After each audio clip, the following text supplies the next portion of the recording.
Huwag ka nang lumuha, nandirito na kami.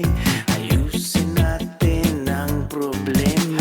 Kayang-kaya mo, kayang-kaya mo, kayang-kaya mo yan. Kayang-kaya mo, kayang-kaya mo, laban lang. Kayang-kaya mo yan. Kayang-kaya mo, kayang-kaya mo, kayang-kaya mo yan. Kayang-kaya mo, kayang-kaya mo, laban lang. Kayang-kaya mo. Magandang hapon, Pilipinas. Welcome sa pab-original programa tuwing Sabado ang kamihan sa DCRH 411 ng hapon po. Partner Cory, magandang hapon siya. Pulang-pula ka ngayon. Siyempre, yan ang kulay ng puso ko para sa bayan. Magandang hapon po, mga kababayan. I'm Baka Cory. nga ako baka nag-file ka na rin ng courtesy resignation. Ikaw ang susunod. Application. Yeah. Ay, pare Emer, nasaan kang lugar? Mukhang masaya Ay. dyan ah. Ay ba, siyempre, nandito kami sa Barangay Encanto, dito sa Angat, Bulacan. Wow, ganda. Bagong Blue Zone Farm. Ayan, binubuksan namin. Galing, galing. Kanina yan? Kanina yung Blue Zone Farm na yan? Eh, siyempre, sa kay Tito Tony, at kung meron ng Batangas, meron tayo dito sa Bulacan para ito yung next model natin ng Blue Zone Farm. Saya, saya. Kailangan ata mga kabinete mag-retreat muna dyan sa Blue Zone Tama. Park. Yes, Oo. tama. Magnilay-nilay. Retard. Mag-recuperate. Maging happy, healthy muli. Ang susunod na magre-retreat dyan, yung head ng House is Speaker at si Ayan. Senate President. Nausog na naman sila. Yes. Oy, may balita, magbabago daw ha. Merong mag-ugong-ugong ha. Maaring magbago ang Speaker at Oy! Senate President ngayong mga susunod na linggo. Yo. Exciting. Coming from you, Ricky, pag meron siyang narinig na ganon, ibig sabihin, tama, 99% yun. Ayan. Hindi, alam mo, yung Mm. resulta ng eleksyon kasi talagang, kumbaga hindi masyadong Oo. convincing. Di ba? Ano ba Yes. yung advertising nila, Emer? Convincing. Convincing. Maraming nagtaka kung number one, siyempre, mga congressman, yan Yes. dapat ay kaalyado, sila dapat nagtulak na manalo yung mga kandidato ng bagong alyansa. Ayan. Unfortunately, wala atang dumating na tulong sa mga Nako. congressman. Nako. Yan. Kaya nagtataka sila, nasaan ang tulong? Nasaan? Oo. Kaya maraming unrest ngayon sa lower house. Nako. Nako. Dahil nga dyan, hindi lang dito cleansing sa cabinet level, pati dyan sa house, may nangyayaring katanungan. Ha? Yes. At Oo.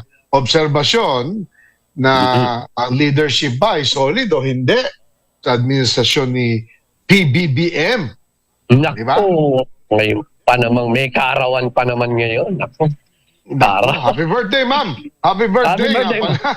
Happy birthday, Vice Happy President birthday. Sara Duterte. Ha? Yes. At nakalam ko namili siya sa report na doon siya mag-celebrate ng birthday niya sa The Hague. Sa The Hague. Sarap, lamig. Mhm. Oo. Okay. So dahil dyan sa mga pangyayari dyan, hindi malayo, magkakaroon din ng pagbabago rin daw ng leadership sa Senate. Well, alam mo, sa lahat ng bagay, di ba, Emer, Cory, change is Yes. good. Oh, yes. Yeah. Change is always Tama good. naman. We welcome there is always change in everything, di ba? Kaya ang importante, di ba, nandyan pa rin si DAR Secretary Conrad Yes. Estrella III. Of course. Magawa nga kami ng tulong. Tama, mamaya. Ang gaganda ng mga balita natin. Talagang sipag din.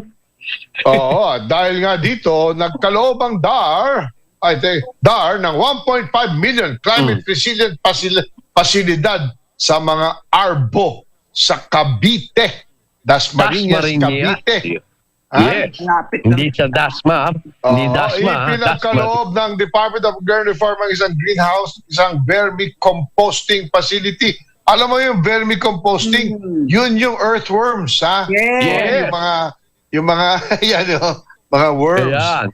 Yes. Na nagkakalagang 1.5 million pesos sa United Caragao Farmers, isang agrarian reform beneficiary organization o ARBO, sa sinusuporta ng DAR sa Cavite.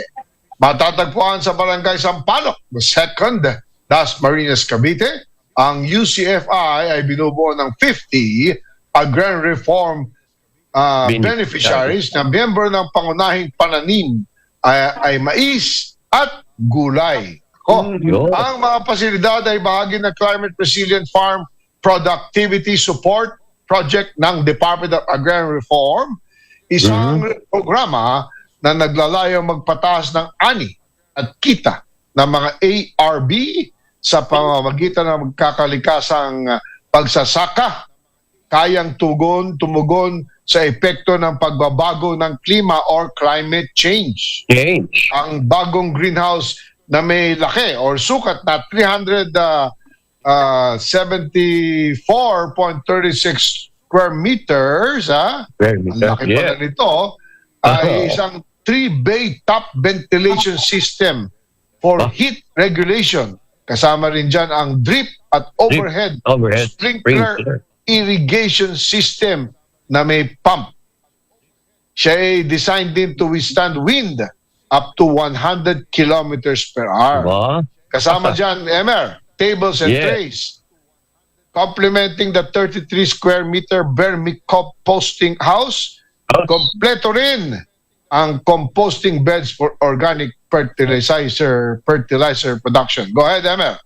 Ang turnover ay formal na isinagawa na pamamagitan ng MOA, Memorandum of Agreement, sa pagitan ng DAR at UCFI. Sa ilalim ng MOA, popondohan ng DAR ang mga pasilidad, mamamahala sa pagpapatupad ng mga aktibidad ng programa sa Cavite. Regular na susubaybayan ang mga operasyon at pagpapanatili at magbibigay ng teknikal na suporta. Ang UCFI ay sa kanilang panig ay maglalaan ng hindi bababa sa 450 metrong kwadradong lupa, sasagutin ang mga gastos sa operasyon at maintenance at gagamitin ng pasilidad para sa kapakinabangan ng mga ARBs sa buong lalawigan. Binigyan din ng DAR Provincial Agrarian Reform Officer na si Arthur James Dubongco ang kahalagaan ng pangmatagalang epekto ng proyektong ito. Sa ilalim ng proyekto ng CRFPS, magsasagawa ang DAR ng serye ng mga pagsasanay at orientasyon para sa magsasaka ng UCFI tungkol sa vermicomposting, organic farming, pagpanatili ng greenhouse at vermihouse, at agribusiness management. Sa tulong ng mga pasilidad at training na ito, malaki ang tsansa na tumaas ang kita ng ating mga ARB, hindi lamang mula sa kanilang pangunahing pananim, kundi pati rin sa pagbebenta ng kanilang sariling vermicompost, fertilizer, at mga punla ng gulay, ayon kay Dubongco. Napahayag ng lubos na pasasalamat si Enrique Paras, Chairman ng UCFI, United Caragao Farmers Inc. Malaking tulong po ito sa amin. Makakatipid na kami dahil hindi na kailangan bumili ng mga punla at abono. Gagawa na kami ng sarili naming fertilizers mula sa vermicomposting, ani ni Paras. Ang inisyatibong ito ay patunay na matibay na pangako ng Department of Agrarian Reform sa ilalim ni Secretary Conrad Serra III na bigyan ng sapat na infrastruktura at kalaman ang mga ARB upang harapin ang mga epekto ng pagbabago ng klima, magkakaroon ng mas matatag na kabuhayan, at magpapalakas ang seguridad sa pagkain ng agrarian reform communities. Palakpakan natin na naman Palakpakan, ang tuloy-tuloy na serbisyo ng Department of Agrarian Yes. Reform. Bago tayo mag-break, pasalamatan natin. Congratulate muna natin ang Toyota Motor Philippines. Oy, Nandun ako last congratulations. week sa Mm. GR Cup, Philippine Cup, Ay, oo nga. Gazoo Racing. Over 12,000 people ang nag-attend. Wow. Kami Grabe nagpapasalamat siyempre. Na-aksidente si Toyota President Oh. Hashimoto, pero sa ganda ng safety features ng sasakyan, ni galos, hindi siya Galing. nagkaroon ng galos. Toyota Congratulations na sa dati. winners at looking forward sa next Philippine Cup back ulit sa Clark sa mga Yeah. susunod na buwan. Yo. 4:21 ng hapon, magbe-break muna kami. Pagbalik natin, nako, pulang-pula Yan. ang Ayan. inyong kinaabangan na happy, healthy, at iba pa. Iba pa. At mamaya naman, balik na naman tayo tungkol sa ating mga beautiful eyes. Ay, Ang ating pag-uusap. Lucky Fresh. Yeah. Standby po mga kaibigan, we'll be right back. Okay.